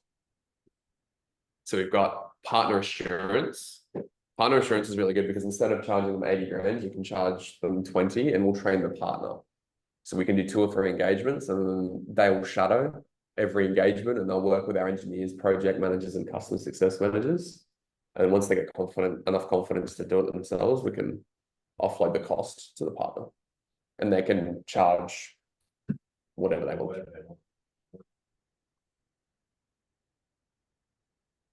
Package fixed fee, one time. Yeah. Training credits. Training credits basically means our university. MTech gets university credits for free. Oh, free credits. You can request as many as you like. Okay. Yeah. Which is part of the email I'll send later today, just like the cert paths and what I recommend for each role, basically. So like we're giving partners everything to do that. And we're not a services business. We don't want to be. We're a licensing house. We want to sell licenses. And if that means we can get a partner to make that, that money for us and get us in the door, then exactly. So I can, I'll talk to this as well. The quick start packages, again, they're not cheap. So you're probably like, wow, that's it's a decent amount, but that's really about, okay, like they've got a problem. They need to go through those areas relatively quickly. These are referenced for each persona we spoke about. Securities to a CISO, data life cycles to a CDO, data rights is DPO, data processing quick start is CPO, where they can basically charge a fixed fee. We can get the partners to shadow it and we can guarantee them a time frame of X to go to full value with our platform. Response from the market for these? Mixed. Mixed, yeah. Mixed. Definitely mixed. Definitely people that I Yeah. I was paid. Yeah, exactly. Cash. Yeah, exactly. I think it was like cash flow. Okay. But yeah, so we've got customers that pay for it. We've got partners that are like, can we just shadow one of them and like, can we just mirror this and put it into our offering? Like for example, Insight, they could do a quick start, or Spark, they could do a quick start package really easily. But the good news is we can do partner assurance, and you can do that as many times as you want until you guys are trained, or if people leave and you need to retrain, we can do partner assurance. So you're basically going, yeah, we'll charge 20 instead of 80. Or you can charge 40 and we'll just split it with you. So that's sort of everything there on that front. In terms of we do have a pricing calculator that we don't usually share, but because you guys are a distributor, I'll talk to Nick and my one to see if we can share that with you as well. I'm trying to think what else. Anything else you wanted to go through? But here, do you have a sample of your multi-quote? What it looks like, the structure and everything? Let me find one. Doesn't matter, just even the ones that look at a gauge anyways. Yeah, let me see if I can find one for you. Hey Zane, sorry, I gotta drop off there, guys. I have a call at 1, yeah. So thanks for putting this together, Zane. And if you're in Sydney next week, I'll be there Wednesday, Thursday. Yeah, mate. I'll be in town Wednesday, Thursday. So Alrighty. have a beer. Yeah, cool. All right, guys, catches. Bye. Thanks, mate. Let me share this.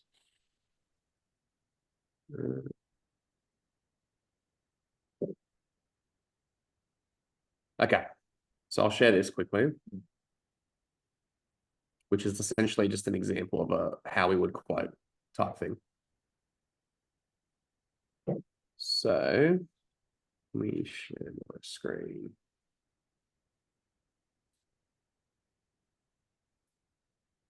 So we basically have a price book, right? You would get sent these in the form of a quote where you would have the data volume, the services packages, and then it'll automatically populate with, this is like your old reports for essentials, mate. We don't have a dedicated quoting system. It's all on spreadsheets. Yeah. And then this will just translate into a PDF. Correct. Unmodifiable. Correct. All that the PDF would have would be the discounting, the support, the software services, and then the discount and the approval process as well. So, Yeah, this is where the part where I'm just trying to pick out what we need. Yeah. Just to give you a follow-up. Yeah. So if we look at the price calculator, if the quotes are translated based off that, there is no SKU number, so. correct. So we would need SKUs matching them. Rather than we have it on our Excel spreadsheet, built Yeah. out already, when we enter your description, it will actually. Yep. So everything matches, because. Yep. Just to let you know, compliance is a bitch, right? It's a necessary evil. Right? Adam. Everybody. Oh, okay. Everybody, even BigID does the same thing. Needs to be in a certain way, right? Yeah. So if my partners were to give me a quote, just to let you know that a dash is off, a zero is not there. Oh yeah, I know, yeah. Something like that, Yeah. you know, right? The whole cycle needs to be redone.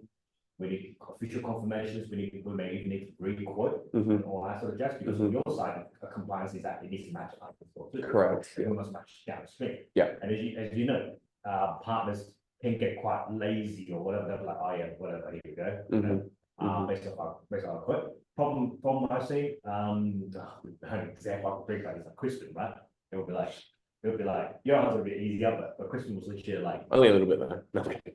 mate, it was like literally putting a gun to my head. Where's the water? Like, mate, it wasn't clean from the start. Yeah. If the SKUs were wrong, it turns out to be. Mm. You know, oh, but I need it now. So just to let you know, just to be clear, we don't do preloading. So I wouldn't ask you to pre-load either. yeah, you sure? Yeah. Okay. Okay. I mean, if you want me to, I can definitely ask you to do it if you want. No, but no, we like we're pretty clean with that sort of shit. Like we're trying to IPO. So if we're preloading deals and there's any like dodgy shit going on, then yeah, we won't do that.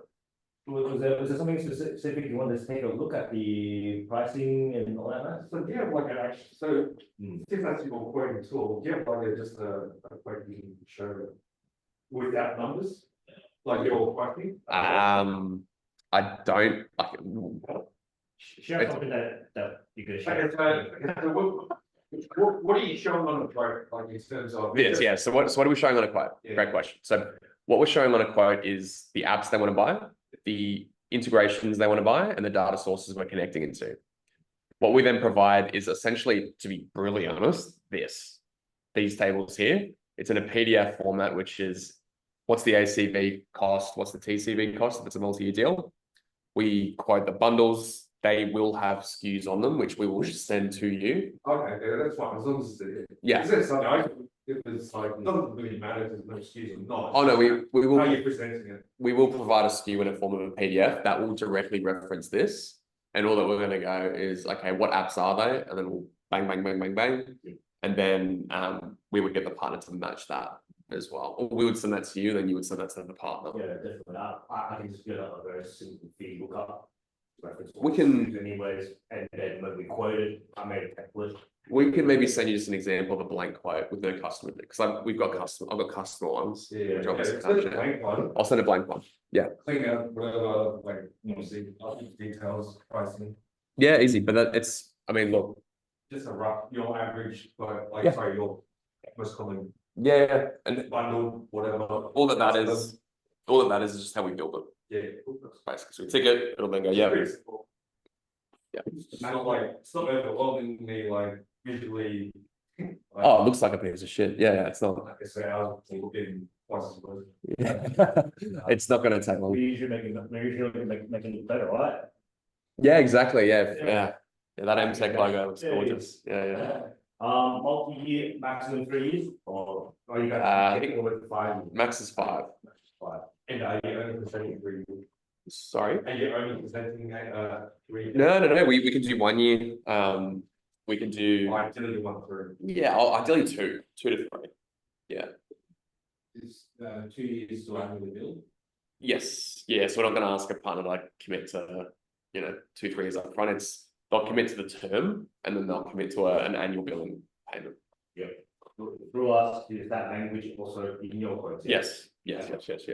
So we have it in the Yes. form of an order form. So we have an order form which is sent via DocuSign, and that clearly states exactly what the terms are. And you just back to back it, and then Not on the quote itself. no. Oh, okay. It's in an order form. So on our version, we will have it on our quotes, just to be clear. Yeah, So sure. the message is passed on, Yeah. dates, who's quoted, because it's A5. That's good. That's good. So Yeah. it will have like, you see how multi-quote. Oh no, we've been only working on the video. I have not seen it. Do you want to share your screen? Yeah, I was gonna. Is it shit? You better fucking pick your eyes. Yeah. It's not as horrible. So this is my template, very simple one. It's funny now. Just grab on a screenshot.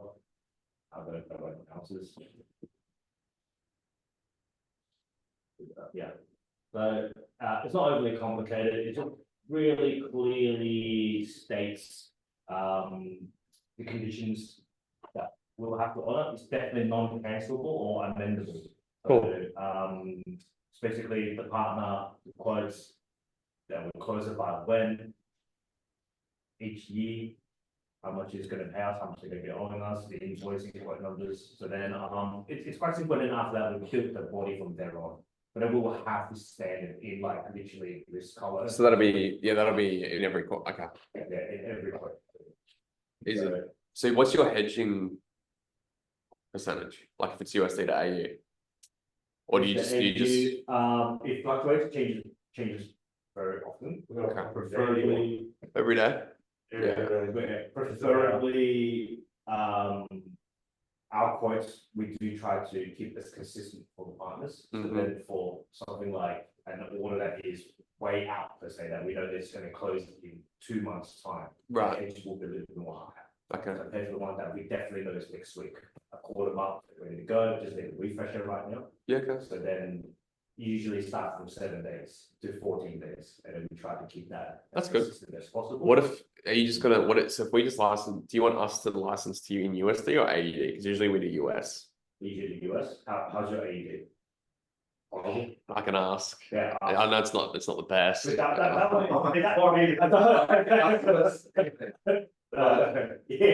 Okay, so a question about the USD. So do you?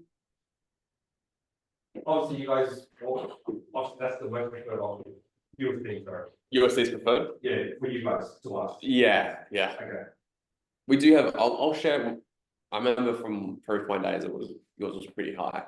So we had to convert to AU. Because especially with New Zealand as well, right? That was when we did whatever. See, Steve's now at Next Gen, right?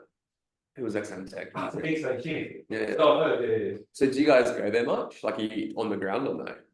Yeah, okay.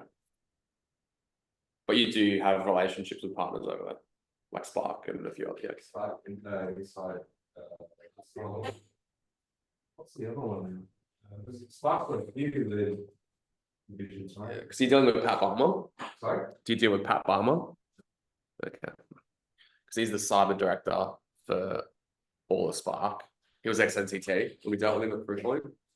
So I was going to do a trip, or Haytham will probably do a trip later this year to get in front of like Lexel, Spark, CCLs, decent, yeah, Datacom, Fusion 5. Intel? Yeah, they're decent. And then Slalom is a big one. One of my mates went over there on, he's now running the whole cyber practice for Slalom, which is huge. So Yeah. So again, just food for thought, because New Zealand's a market that like 2-3 years behind us in this space at the moment. So yeah. But yeah, I'll work out the AUD thing for you. Yeah, just have a look. This is what I'm going to be open book with you. This is what I want to look like, right? So because more so that I'm just looking at the market being quite receptive right now. So I hope the price is also very receptive to the technology. Sure. So then journey is very simple. Once quote comes in, Matt, Adam, and I will engage it. Put our margin, right? And then we'll be out. Okay, easy. So you literally just put the description in, part number. He's still selling fucking hardware. Yeah, so we can. I'll check this for you, right? I'll check this for you. Yeah. And then yeah, our margins and whatever we move forward from there. It's straightforward. Very straightforward. Yeah. So then send the quoting expectation, like usually within 24 hours, could be potentially 48, depending if it includes different regions and all that. But then there's no hardware delivery, so then it should be No, within that time. yeah, it's just SaaS, it's all SaaS. Yeah, so, all the processing, just to be clear as well too, so it depends on how clean the partners get to us, how much credit they have with us as well too. It can come Right. out straight away, which is within the day, right, within a day, right, so at least 24 hours with Singapore. If not, it will be, 2 days, 2 days, or 3, depends, it really depends on the stuff, but then we'll be working closely with ensuring that the partners have money or not, if not, pay up front, everything's agreed on with credit card facilities and all that sort of stuff, so we just make sure that. What about if we have, because we're super chill with that, what about if it's an end of quarter? Exactly. Let's say, let's say for argument's sake, and this is fine, right, because we can delay start dates. As long as the order form we have in your quote is dated the 31st, we can delay start dates. Would you be open to doing that, or would compliance? Why, you can delay start dates. Yeah. Okay. So as long as the order form in the quote is referenced by the 31st, and let's say you don't get payment for 2, 3, 4 days, we can just delay it. As long as it's accounted for the quarter, we can backdate it. If you guys are happy to do it. Right. We do it with a few partners. We've done it with CyberCX, but I'm not that was sure 3 about weeks. that. Yeah, boy, Probably depending on the partner, so. backdating though. Well, it's not important from there and then look at it, oh, it's good for yeah. Yeah, we just delay the start date. Alright, So if there's like a Yeah. 3, 4 day delay, Yeah. we can still count the deal to be fulfilled, delay the start date to when they pay, and then go from there. okay. I don't think for us it's an issue, because it depends on the partner, if the partner has credit, then. Well, Oh, yeah, it's just if the partner had issues with credit, but we still want to book the deal for April Q2. So another thing. Yeah. Being MTech and risk averse, so 80 million. Yep. And if a partner. Well, just say. They don't. MTech won't give them credit. You know, that might cause a lot of weight. So we'll just qualify that with the partners, right? So out of all the partners we're working with, They all, right? are they all good? All the major players are fine. Yeah. That's why I'll love to know those partners you're currently working with. My engagement now is reach out and up to ensure that it is the most smooth as possible. Yeah. Sure. Okay. But then, we're not like England, we'll just keep up. And then, Yeah. and then pay. How good's Ingram, hey? No, I'm kidding. Look at how much debt they have. Yeah. Right? Yeah, so, but we've been reasonable ground. Credit application and processing takes up to 2 weeks, just like. So we need to get that going with you pretty quickly. I would love to reach out to the partners that you're talking to, Safira, or they're really not anyways, so then those are easy, but then check off these really niche people who actually go to town with a big idea, love to reach out, say hello, you know, these are account application, who's who I am, all that kind of stuff, right, and get the ball rolling. So are you gonna be managing that, or will that be That's part of the side, so then it'll be. you? Okay. Let's maybe sit down early next week then. I want to go through your list of partners. Oh, yeah. I'll share my list of partners. Yeah. And then we can work out which ones you need to talk about credit. And then I'm keen to just recruit as many partners as possible. So in our CRM, we're going to have all of our partners basically parent into MTech. Oh, nice. So if I can just have paperwork sorted now, we focus on enablement with them together. Yeah. I can track it better. Does that make sense? We don't have to worry about your paperwork, you have to worry about our paperwork. Yeah. But it's great, and we get them access to the university. We can then start funding it as well. Yeah. So it helps me build out my business case because our CRM needs building. Well, what is it? Salesforce, but Salesforce. it just needs to be built. Like it just needs a lot of data input and it needs a lot of like just following the process for us. So given that we've only just signed with you guys, I'd rather just get that out of the way now and then we'll just go, everything's there. Let's just make it. Out of it, because like some of the partners in order for agent to even quote them, I believe he needs to be registered as a BigID signed on partner or paperwork filled out and all that sort of stuff as well too. Sorry, say again. I need to be what? The partners like. Yes. Or even give them a quote. It needs to be approved. It needs to be an NDA. NDA and a rest. Right. So that's why it's really important because depending on the conversations we have, they get excited. Yeah. And time kills deals. So if they don't have paperwork and we're talking to one of their clients and we have to provide a quote or numbers or do a POV and start scoping that out, we legally can't. I've done it a few times and I got a lot of shit for it. So I just need to make sure. So that will be done on your end? Yes, Or you can give me a form, I just tell them, hey mate, everything's all good. No, I'll do it, yeah, because I know you said you get shit for that, so I can do it. You sign it? Yeah. We'll just CC me and say, hey guys, notice that these are new partner for BigID, or just say, Zane, do you guys have terms? I'm like, no, cheers, Danny, can you guys sign this? And then I can upload it. Yeah, okay. Yeah. So we clear it off. But then as soon as you give us a like this sign, it's just bang. Yeah, so Yeah, okay. Yeah. Just you know, crossing the I's, dotting the T's, and then there's no restrictions with giving them access to support teams, docs, marketing, deal reg portals. Ideally, we want every deal reg to be submitted by you. Yes. And then I can track it with you. Yeah. And then if it's Tim or if it's Haytham, we can just get the partners to connect with Tim and Haytham. Yeah. And then I can obviously monitor that in our system as well. Yeah. So in our partner portal, we've got like deal reg, contract value, pipeline progression, and all that kind of stuff. How are you doing for time? Are you? Oh, I'm good. Do you need to go? No. It's like I didn't want to kind of style. Oh, we can. Quick one then. Can you bring up the partner portal because I still have access? Yes. Cool. That's the thing that I was. How long do you reckon it'll take to get that big start? That should be as part of the request. Yeah. Let me just bring it up for you. You've probably used it at Proofpoint, right? I am partner. So it's I am partner. Let me just bring it up.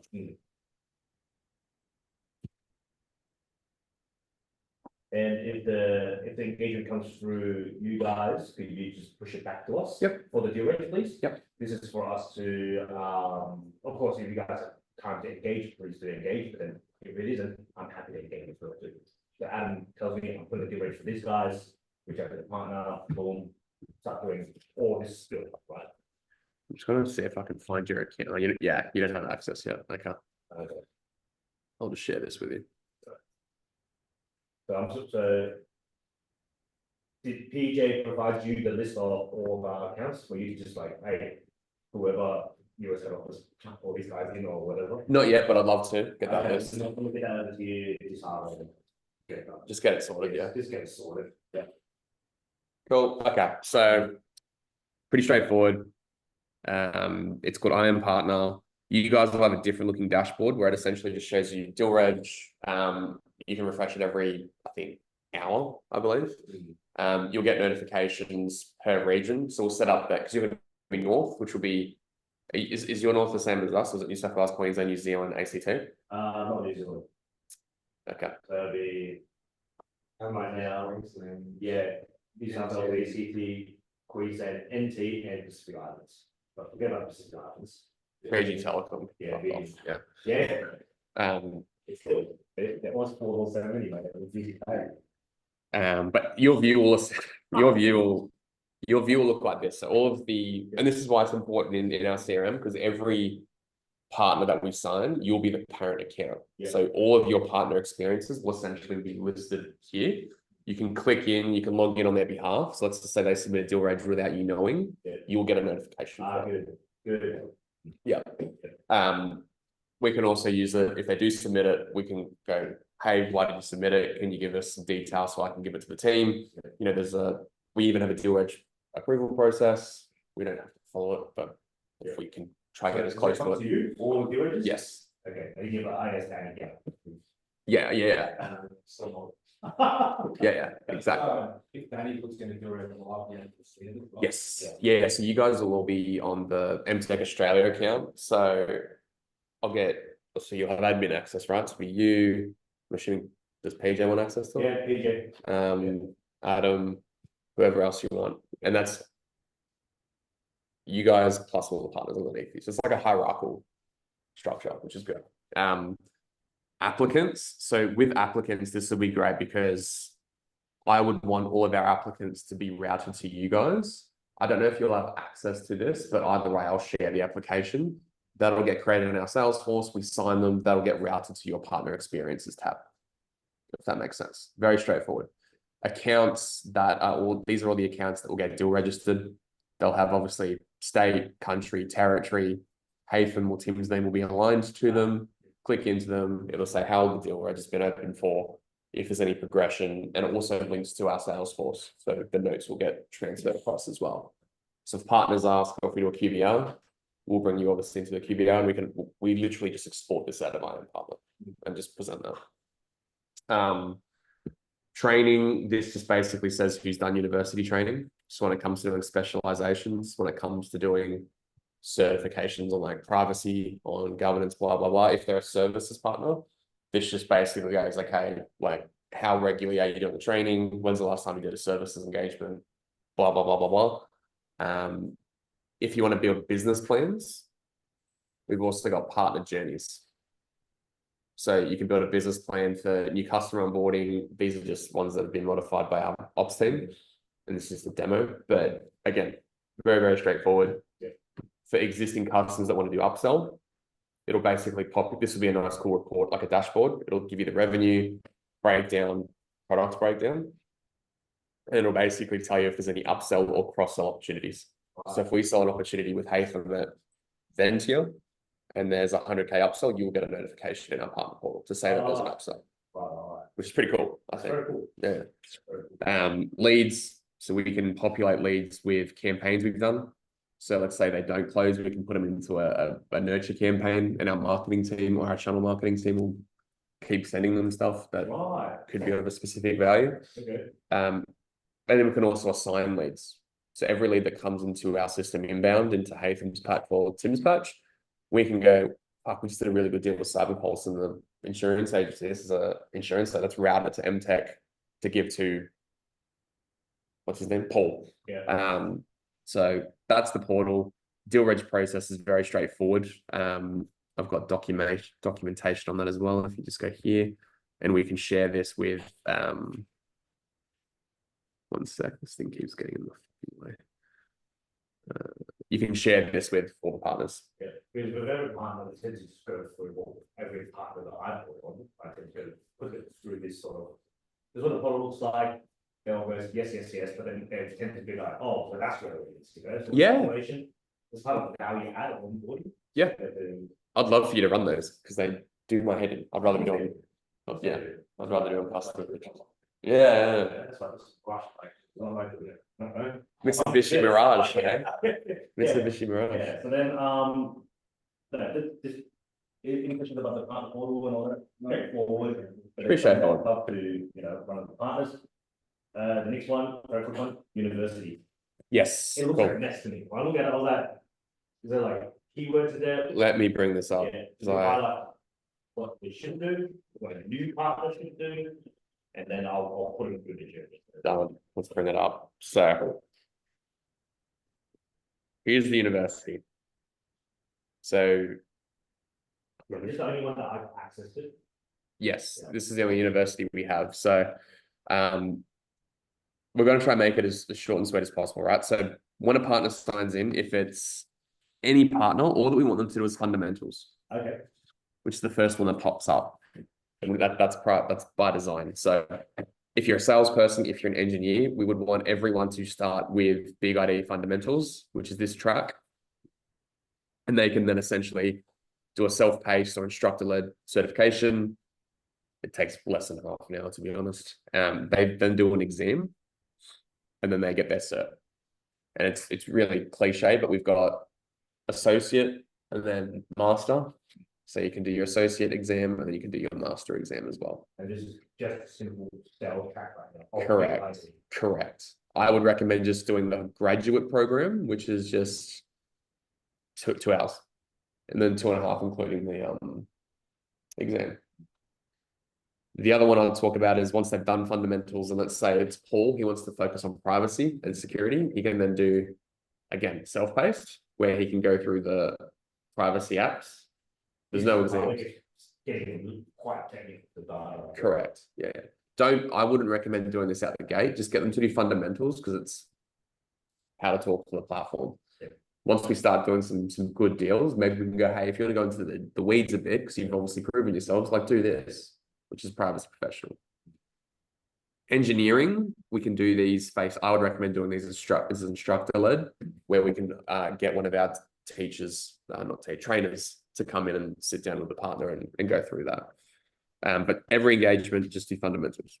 How many credits that require? 10, I think, if that. Yeah, 1, 2, 3, 4, 6. Or you can do an instructor-led one where it costs you 4, and we've got classes that aren't really time zone friendly, but we can request for time zone friendly classes, and you can just pump a shit ton of partners into that classroom virtually. Or we can do it face to face. What I think is really cool though, and to your point, like that gets really messy. Yeah. Yeah. We can do micro certs. So what micro certs basically mean is they're really salesy, and you can essentially just go, okay, how do I present to a CDO? What's a data strategy look like? Very, very like salesy, how to position our platform. It's not talking about tooling where it's boring as fuck. It's talking about, okay, how do you present a modern data privacy strategy to an executive? How can a partner build a report that, has X, Y, and Z to present up? So I would recommend those once they've done fundamentals. You've got micro certs like DSPM overview, which are like 20, 30-minute certs. But again, every partner for the first 3 to 6 months, just position fundamentals. Where do you get the micro cert part again? Let me just bring it up. Yeah, catalog. And you go to professional. And you can go DSPM micro certs. I'm just trying to look at. No, there was this. I looked at it all that. Nah, I'm gonna say explain to you. Yeah, exactly. So that's not the part of what they go, oh, I'll let Danny explain to me. Yeah. Yeah, good, let's talk, blah, blah, blah, everyone jump on. Exactly. Training sessions when we do want the partner to be certified, they'll be lazy. Yeah. No, you can't control that, right? So, well, they'll be like, look, Danny, can we get us certified? Yeah. Yeah. Want that still? Okay. Yeah. So no, that's fine. It's very valid. So these are the classes that are pre-booked that they can join virtually. Every partner can see this, or you can say, Zane, I want to do one between 10 and 11 a.m. to do fundamentals for all these partners I brought on board, and I'll book it for you. I'll schedule it for you. Yeah. And you just invite every single person. Yeah. Yeah. We can do that whenever you want. Okay. Yeah. So Done. Thing here, Done. all the city partners. Done. Yeah. Easy. And we do it Sydney, Melbourne. We've got a WeWork class, so we can book classrooms in Melbourne, and you can come in and we make it virtual and just bang. Or if you've got enough people, I'll fly our trainer from Singapore to Sydney to run a session face to face. That'd be cool. I'm just trying to, if I go back here, I just want to show you something else quickly. Yeah, it gets really fucking annoying, to be honest. But let me just ideas portal. So there's an ideas portal, which basically means like what you just said. Let's do. I won't log into that now. Sure, I have access. Does that drop down? Have things disappear like they got? Yeah, it's a bit annoying actually. Yeah, I think they're overhauling it still, right? Yeah, we recently changed our portal, but I'm not going to overcomplicate it. BigID fundamentals. Fundamentals, that's it. Any role, once they understand the fundamentals, we can then go, okay, do you want to sell more privacy? Do this track. If you want to learn to do services, do this track. We will get instructors, we'll get trainers involved to help you with that process. So awesome. Resources, separate login. I think I could get that from you. I'll give that to you. Sorry, I will get that to you. ASAP, same with Adam, same with PJ. Yeah, I'll provide you the list of email address. Please, yeah, that'd be awesome. I'll give you the proper MTech Australia entity. Mhm. We have an entity name. So then we get that set up. I think this pretty much covers it, right? If it's not, let me know and I can follow it up.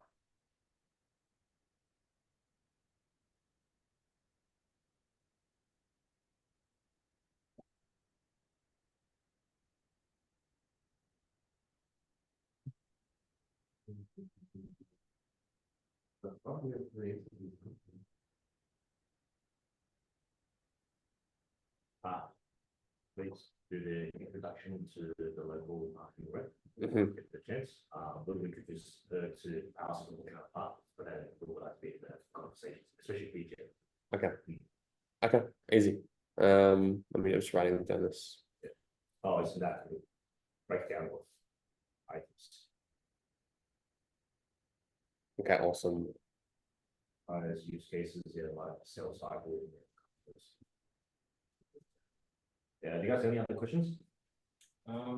Just one actually on the quoting from these deals. Yes. If you were to produce it in AED, would that be a fixed price every year? Yeah, great question. So yes, so that's actually the value prop we try to push with multi-year is if you commit to a 3-year deal, the ACV won't change. Okay, great. Yeah. As it stands today, that could change, but as it stands today, and we would also put that in the terms in our order form, which you can back to back in your quote or put in your quote. Yeah. So If we have an exchange rate involved. Exactly. Clause that it can fluctuate. Yeah. So.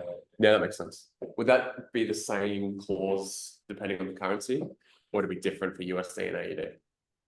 If there's no exchange rate involved, there's some clause. It's just if there is, okay. If we're converting from USD to AED, we need to have that clause, so if it goes over a certain rate. we Yeah. Okay. As the years, yeah, okay. That makes sense. But no, as it stands now, we don't have it's like a proof one would go up every year, even if they committed to it 3 years. So I think, yeah, that was the question I was about to ask as well too. So what's the kicker after 3 years?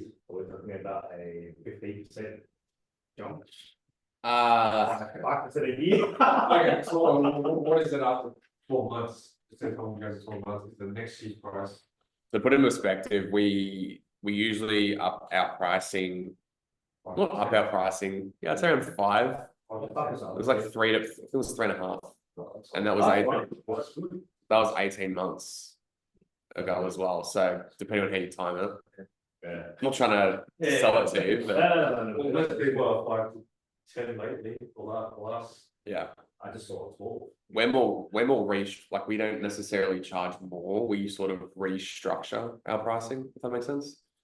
And we rebundle it. So we probably are fucking upping it, but Yeah. I'm not just saying that's yeah. On a smoking daggers all the way. Yeah. Yeah. Oh, we're not upping, it's gonna be fun, it's like, it's expensive now. But so without no bullshitting, it's last one was 3.5. So Okay, that's good. Here's another funny need to be known as, be sure about something too. Is there an auto renewal please? no. Okay. All right. Yeah. No. Okay. Sorry, I just got a PO for a deal in Indonesia literally 5 minutes ago, so I'm happy now.